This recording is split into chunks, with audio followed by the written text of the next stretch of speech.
بسم الله الرحمن الرحیم. السلام علیکم. نن به زه تاسو سره هیپاټایټس سی په حواله سره یو څو خبرې ډیسکس کول غواړم.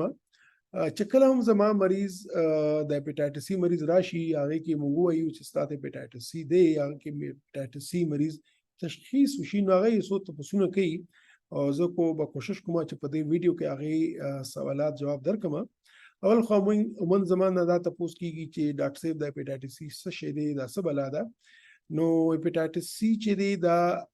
پنځو وایرسز کې شامل دی چې کوم په جګر کې هیپاټایټس هیپاټایټس بیماری پیدا کوي هغه کې موږ ته پته ده هیپاټایټس A B C D او E شامل دی. هیپاټایټس سی چې دی دا په وینه په ذریعه چې کله د بدن ته دننه شي نو د جګر ته لاړ شي او جګر کې سوزش پیدا کی هغه ته موږ هیپاټایټس سی وایو. دویم چې تاسو موږ کېږي چې آیا د هیپاټایټس سی کا علاج ونکو نو د څه کولی شي جګر کې څه مسلې پیدا کېدي شي. نو دې سلسله کې به زه ویل غواړم چې دا یو نارمل لیور دی چې کله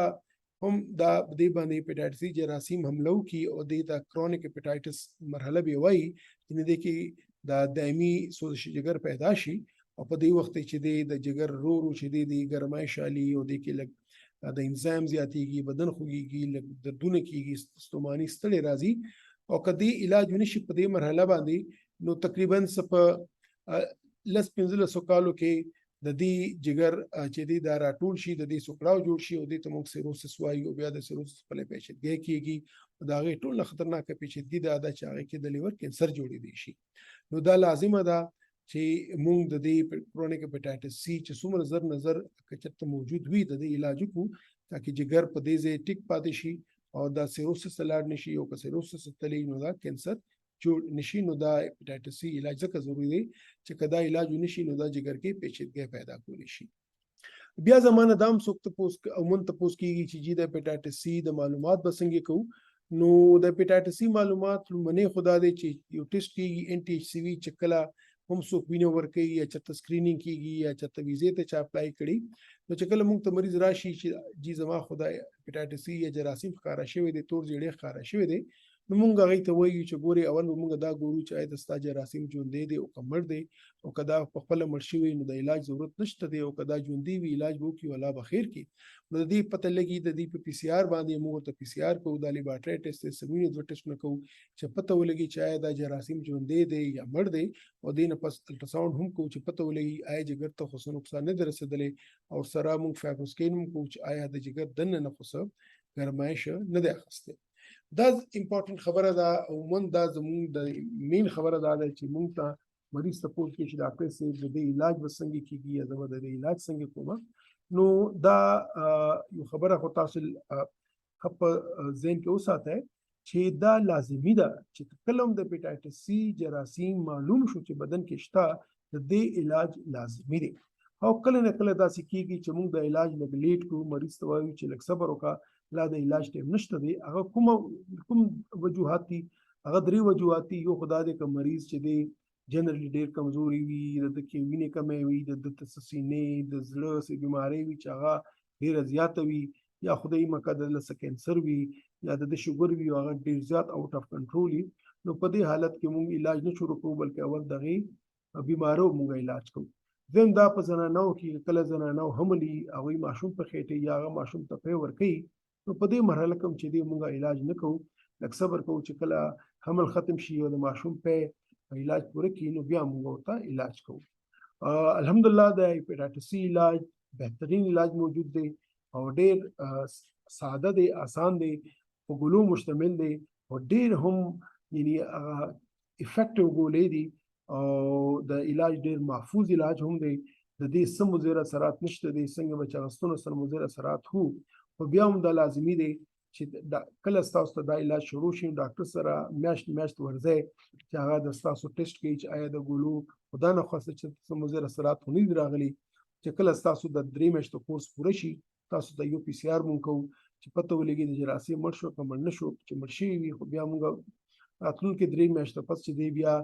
مونږ هغې کې څه ګولۍ نه ورکوو صرف فالو اپ کوو او بیا 3 میاشتو پس یو بل پی سی آر وکړو چې هغه هم نیګیټیو صفایي نو موږ مریض ته وایو چې الحمدلله ستا جراثیم مکمل ختم شوی دی او خدای مکه ستا جګر چا جګر مخکې نه لږ کمزوري وي لږ کمزوري پکې راغلي نو داسې کسانو کې مونږه لږ 2-3 پی سی آر لږ وروسته هم کوو چې آیا خدای مکه دوباره خو پکې جراثیم سر اوچت کړی نه دی او دویمه خبره چې الټراساوند مونږ وقتاً فقتاً کوو چې آیا د جګر کې څه کمزوري خو پیدا شوې نه ده نو دا ډېر امپورټنټ خبره ده خو دا خبره امپورټنټ دا دی او ذهن کې وساتئ چې د دې علاج ډېر هم آسان دی اخري خبره او ټول نه امپورټنټ خبره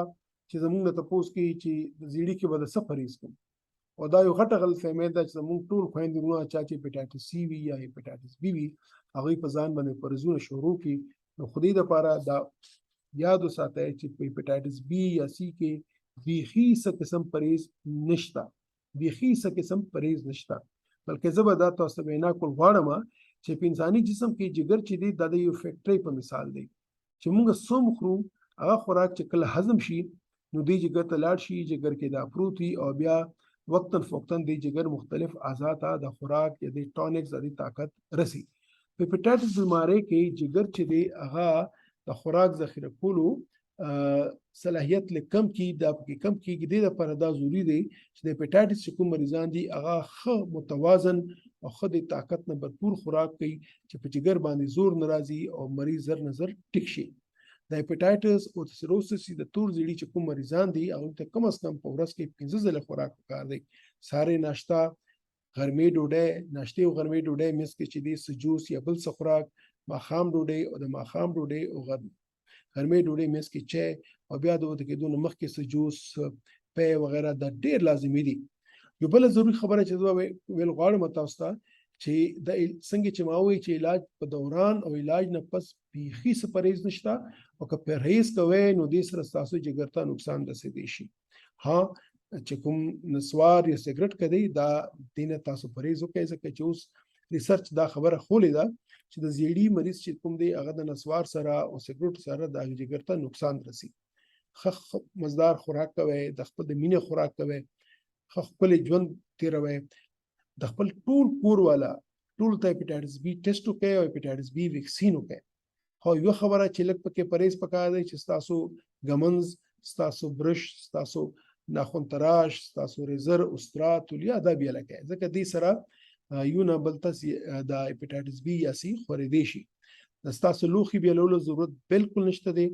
دام یاد ساتئ چې یوزې خوراک کولو سره وبس کولو سره ماشومان سره خوراک کولو سره ماشومان لګولو سره دا زیړې هغوی ته نه لګي په یو بستر کې ماشومان تاسو رسملی یا یو کور کې اوسېدو سره دا زیړې تاسو ته نه لګي نو خویندرونو ما کوشش دا کولو که خدای نه خواسته تاسو ته هیپاټایټس سی بیماری ښکاره شي وي یا تاسو رشتہ دارانو کې یا تاسو یاران دوستانو کې یا تاسو نزدیک چا کسانو کې ناغوی ته دا وایي چې د هیپاټایټس سی علاج نن سبا ډیر آسان دی ډیر افیکټیو دی کارکردګي کې ډیر بهترین دی 90-95% کسان په ټیکيږي او په دې خوراک کې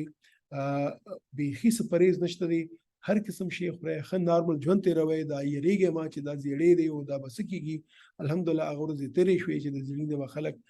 خرابېدل او هغه ته مرګ راتلو هر قسم خوراک تاسو کولای شئ ډېر مهرباني